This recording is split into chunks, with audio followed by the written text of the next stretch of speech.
अस्सलामुअलैकुम नाज़रीन, कैसे हैं आप लोग। अल्हम्दुलिल्लाह मैं ठीक हूँ और उम्मीद करती हूँ कि आप लोग खैरियत से होंगे। अल्लाह रब्बुल इज़्ज़त से दुआ है कि अल्लाह पाक आप तमाम लोगों को हमेशा खुश रखे। आज जिस वीडियो पे मैं रिएक्शन करने वाली हूँ उस वीडियो का टाइटल और टॉपिक है कि वो कौन सी औरत है जो दज्जाल से हमबिस्तरी करेगी। जी हाँ, दज्जाल कितना बड़ा फितना है आने वाला, वो तो आप सब जानते हैं। लेकिन दज्जाल से हमबिस्तरी करने वाली औरत को कैसे पहचानेंगे और उसमें कौन कौन सी खामियां होगी जिसकी वजह से आप पहचान पाएंगे कि ये औरत दज्जाल से हमबिस्तरी करेगी, और वो औरत कौन है आज के इस वीडियो में आपको पता लगेगा। तो इस वीडियो को एंड तक ज़रूर देखिएगा, बहुत ही इंपॉर्टेंट और ख़ास वीडियो है। तो मैं वीडियो स्टार्ट करती हूँ, आप वीडियो देखिए। प्यारे दोस्तों, क़यामत के करीब की 10 बड़ी निशानियों में से एक निशानी दज्जाल का जाहिर होना भी है। दज्जाल का फितना तारीख़ इंसानी की शुरुआत से लेकर आखिर तक के तमाम फितनों से बड़ा और ख़तरनाक होगा, जिसकी बड़ाई और कठिनाई का अंदाज़ा इस बात से भी लगाया जा सकता है कि हर नबी ने अपनी कौम को दज्जाल के फितने से डराया है। और हुजूर अकरम सल्लल्लाहु ताला अलैहि वसल्लम ने फरमाया कि इससे बड़ा फितना ना तो आया है और ना ही कोई आएगा। चुनांचे इस ज़मीन पर रहने वाले ईमान वालों के लिए किसी बड़े इम्तिहान से कम ना होगा, और औरतें दज्जाल के फितने का सबसे बड़ा निशाना बनेंगी। प्यारे दोस्तों, पहले हम आपको अहादीस की रोशनी में दज्जाल के बारे में बताते हैं। प्यारे दोस्तों, दज्जाल का माना है बहुत ज़्यादा झूठा इंसान, क्योंकि दज्जाल भी सच्चाई के साथ गलत को मिलाकर झूठ बोलेगा, इसीलिए उसे दज्जाल कहा गया है। ये पहले तो खुद को मुसलमान जाहिर करेगा और लोगों को भलाई की तरफ बुलाएगा, लेकिन फिर नबूवत और आखिरकार खुदा होने का दावा कर देगा। चुनांचे हज़रत अबू उमामा रदियल्लाहु ताला अन्हु से रिवायत है कि हुजूर अकरम सल्लल्लाहु ताला अलैहि वसल्लम ने हम सब को एक लंबा खुतबा दिया और तकरीर में दज्जाल के हाल का भी बयान फरमाया, और फरमाया कि जब से अल्लाह ने ज़मीन पर इंसान को भेजा है, इसके बाद अब तक अल्लाह तबारक व ताला ने ज़मीन पर दज्जाल से बड़ा फितना पैदा नहीं फरमाया।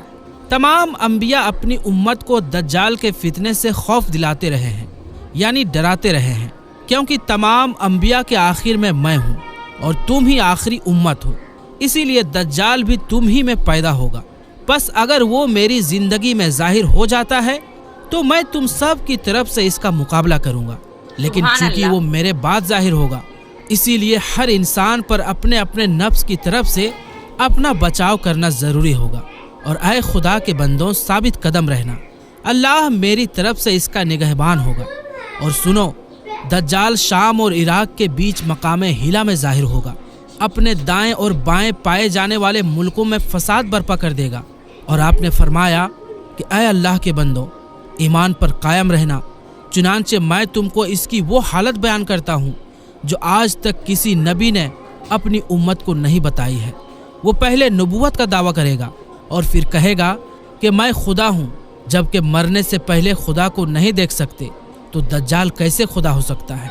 और फिर आप सल्लल्लाहु अलैहि वसल्लम ने इरशाद फरमाया कि दूसरी निशानी ये होगी कि दज्जाल काना होगा, और याद रखना कि तुम्हारा खुदा कभी काना नहीं हो सकता। और उसकी तीसरी निशानी ये होगी कि उसकी पेशानी पर काफ, फा और रा लिखा होगा, यानी कि काफिर लिखा होगा, जिसे हर मुसलमान आलिम हो या जाहिल हो सब पढ़ लेंगे। इसके बाद आप सल्लल्लाहु ताला अलैहि वसल्लम ने फरमाया, बस जब दज्जाल वीराने से गुजरेगा तो उसे हुक्म देगा कि अपने खजाने निकाल दे। चुनांचे खजाने इसकी ऐसे पीछा करेंगे जैसे शहद की मक्खियाँ अपने मालिक की पीछा करती है।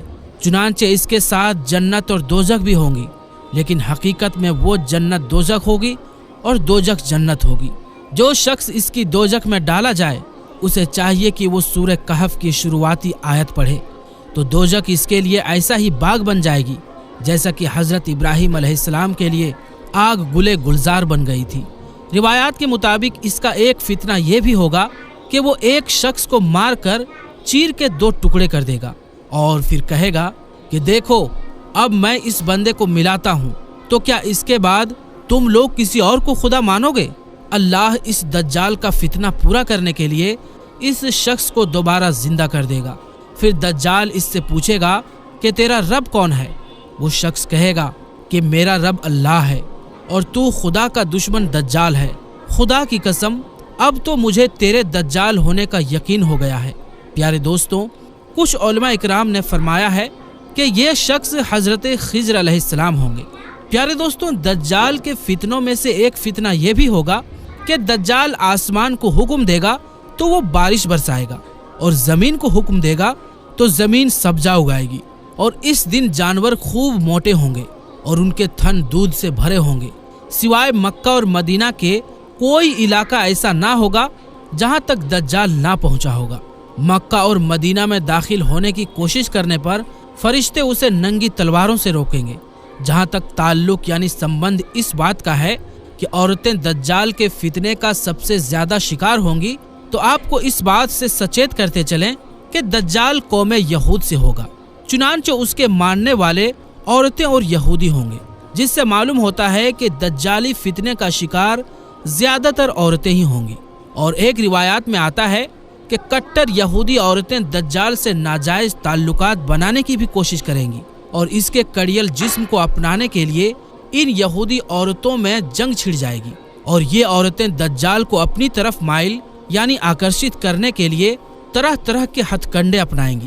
پیارے دوستوں، جبکہ ایک روایات میں آتا ہے کہ حضور اکرم صلی اللہ تعالی علیہ وآلہ وسلم نے ارشاد فرمایا کہ اے مسلمانوں، تم اپنی عورتوں کو دجال کے فتنے کے خوف سے اپنے گھروں کے اندر باندھ کر آؤ گے، لیکن وہ رسیاں توڑ توڑ کر دجال کے پیچھے بھاگیں گی۔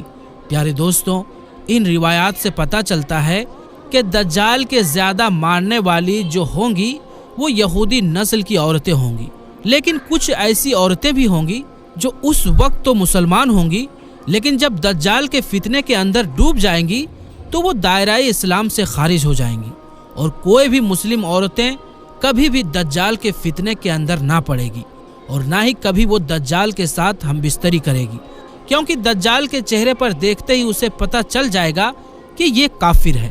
لیکن دوستو، اس کے اندر مسلم عورت کے لیے خوشخبری ہے کہ وہ کبھی بھی دجال کے فتنے کے اندر نہیں پھنسیں گی، کیونکہ اللہ تبارک و تعالی نے قرآن پاک میں ارشاد فرمایا ہے، بے شک مومنہ عورتیں جو ہیں وہ مومنوں کی مددگار ہیں۔ پیارے دوستوں، دوسرے احادیث میں دجال کا حلیہ بتایا گیا ہے۔ ان تمام کو سامنے رکھنے سے دجال کا جو حلیہ سامنے آتا ہے وہ یہ ہے کہ دجال ایک جوان مرد ہوگا جو کہ لمبا ہوگا اور ایک آنکھ سے کانا ہوگا، اور کانے آنکھ ایسی ہوں گی جیسے پھولا ہوا انگور ہو، جبکہ اس کے ایک آنکھ میں خون ہوں گی۔ اس کا سینہ چوڑا اور ذرا سا اندر کی طرف دھنسا ہوا ہوگا۔ دجال کے پیشانی چوڑی ہوگی اور دونوں آنکھوں کے بیچ کاف فا را یعنی کہ کافر لکھا ہوا ہوگا، جسے ہر مسلمان پڑھ سکے گا، چاہے اسے پڑھنا آتا ہو یا پھر نہ آتا ہو۔ اور اس کے بال بہت زیادہ گھنگرالے ہوں گے۔ اس کی جوانی کو دیکھ کر زیادہ تر عورتیں اس کی دیوانی ہو جائیں گی۔ اسی وجہ سے ان عورتوں کے بیچ دجال سے ہم بستری کرنے کے لیے جنگ چھڑ جائے گی۔ چنانچہ دجال کی سواری ایک بہت بڑا گدھا ہوگا۔ اس کا ظہور شام اور عراق کے درمیان ہوگا، اور وہ وہاں رسالت کا دعویٰ کرے گا، اور اس کے بعد وہ اصفہان چلا جائے گا، جہاں سے اس کے ساتھ 70,000 یہودی مل جائیں گے، اور وہ یہیں سے خدائی کا دعویٰ کر کے چاروں طرف فتنہ و فساد شروع کرے گا، اور زمین کے الگ الگ جگہوں پر گھوم پھر کے لوگوں سے خدا کہنے کا حکم دے گا۔ پیارے دوستوں، جبکہ اللہ تبارک و تعالی لوگوں کی آزمائش کے لیے اس سے بڑے بڑے عجیب کام ظاہر کروائے گا، اور اس وقت اس کی اصلی پہچان صرف مسلمانوں کو ہی ہوگی۔ چنانچہ اس کے پاس ایک آگ ہوگی جس کو وہ دوزخ کہے گا، اور ایک باغ ہوگا جس کو وہ جنت کا نام دے گا۔ چنانچہ وہ دشمنوں کو آگ میں جبکہ اپنے ماننے والوں کو جنت میں ڈالے گا۔ چنانچہ اس کے پاس کھانے پینے کی چیزوں کا ایک بہت بڑا خزانہ ہوگا، جس کو چاہے گا دے گا، اور جو اس کے دشمن ہوگا وہ اس کو کھانے پینے کی چیزیں نہیں دے گا۔ اس طرح کی بہت سی سزائیں مسلمانوں کو دے گا، لیکن اللہ کے فضل سے اللہ کی تسبیح مسلمانوں کو کھانے کا کام دے گی۔ اور روایات میں بتایا گیا ہے کہ دجال کے ظہور سے 2 سال پہلے قحط یعنی اکال رہ چکا ہوگا، اور تیسرے سال اکال کے دوران ہی اس خبیث کا ظہور ہوگا۔ زمین میں دفن خزانے اس کے حکم سے اس کے ہو جائیں گے، اور وہ کچھ آدمیوں سے کہے گا کہ میں تمہارے ماں باپ کو زندہ کر سکتا ہوں، اسی لیے تم میری قدرت دیکھ کر میری خدائی کا یقین کر لو۔ और इसी हालत में वो बहुत से देश से गुजरेगा, यहाँ तक कि वो यमन पहुंचेगा, जहाँ से बहुत से बददीन लोग इसका साथ देने के लिए राजी हो जाएंगे और वहाँ से वापस होकर वो मक्का मुकर्रमा के पास ठहर जाएगा। इसके अलावा मदीना में 3 खौफनाक जलजले आएंगे कि जिसके बाद वहाँ के रहने वाले बदअकीदा लोग इन जलजलों के खौफ की वजह से शहर से निकलकर दज्जाल के फंदे में जा फंसेंगे। चुनांचे मदीना से दज्जाल शाम की तरफ रवाना होगा और इसके पहुंचने से पहले ही हजरत इमाम मेहदी दमिश्क में पहुंच चुके होंगे और दज्जाल के साथ जंग करने की तैयारी के लिए फौज की व्यवस्था करेंगे। एक दिन लोग नमाज में बिजी होंगे कि इसी दौरान हजरत ईसा अलैहिस्सलाम दमिश्क की जामा मस्जिद के मशरिक के मीनार पर उतरेंगे और इमाम मेहदी रदी अल्लाह ताला अन्हु से मुलाकात करेंगे।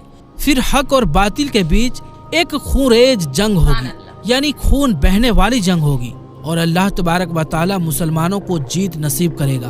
और इसी जंग के दौरान दज्जाल को बैतुल मुकद्दस में बाबे लूद के करीब कत्ल कर दिया जाएगा और फिर इसके बाद इसकी लाश को वहाँ मौजूद एक कुएं के अंदर लटका दिया जाएगा। अल्लाह पाक से दुआ है कि अल्लाह तबारक व तआला हमें हर किस्म की दज्जाली फितने से हमेशा हमेशा के लिए महफूज रखे। तो आपने ये वीडियो देखा, काफ़ी इंटरेस्टिंग और नॉलेज बढ़ाने वाली वीडियोस थी और ये वीडियोस देखकर पता चला होगा आपको भी और मुझे भी ये चीज़ का पता चला कि दज्जाल से हम बिस्तरी करने वाली औरत मुसलमान नहीं होगी। अल्हम्दुलिल्लाह माशाल्लाह, ये बहुत अच्छी बात है कि मुसलमान नहीं होगी, लेकिन उसके फितने में सबसे ज़्यादा औरतें शामिल होगी, क्योंकि औरत कहते हैं ना कि औरत फितना ज़्यादा फैलाती है, तो औरत भी दज्जाल के फितने में ज़्यादा शामिल होगी।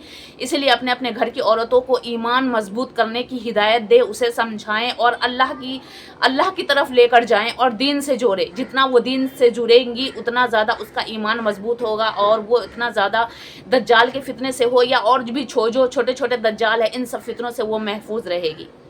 तो आई होप आपको वीडियो अच्छी लगी होगी, तो एक लाइक करके ज़रूर करके जाइएगा। अल्लाह हाफिज़।